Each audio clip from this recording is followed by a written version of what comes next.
Assalamualaikum warahmatullahi wabarakatuh. Bismillahirrahmanirrahim. Berjumpa lagi dengan saya Abu Jubur Aceh. Bahwa ada masuk sebuah komentar di beranda FB saya dalam satu share video YouTube saya yang berjudul Tafsir Surat Muhammad, di mana komentator mengatakan bahwasannya hadis sahih itu bukan wahyu Allah. Alasannya redaksinya dari Rasul Sallallahu Alaihi Wasallam. Yang kedua, ada matan yang sak ataupun yang kecil. Maka saya ingin berikan tanggapan kepada komentator ini bahwa hadis sahih itu memang wahyu Allah. Naam, dia adalah wahyu Allah Subhanahu Wa Taala. Tak boleh kita syak ataupun ragu. Kenapa?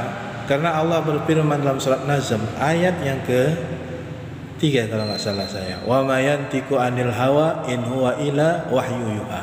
Tidaklah apa yang kau ucapkan ya Muhammad dari hawa nafsumu, tapi yang kau ucapkan itulah wahyu Allah Subhanahu wa taala.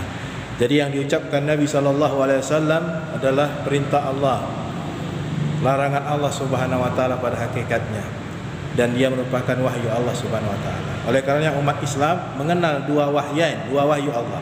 Yang pertama Al-Quran, yang kedua hadis Nabi Sallallahu Alaihi Wasallam. Mudah-mudahan ini sebagai pencerahan bagi kita semuanya bahwa hadis yang sahih itu merupakan wahyu Allah Subhanahu Wa Taala. Assalamualaikum warahmatullahi wabarakatuh.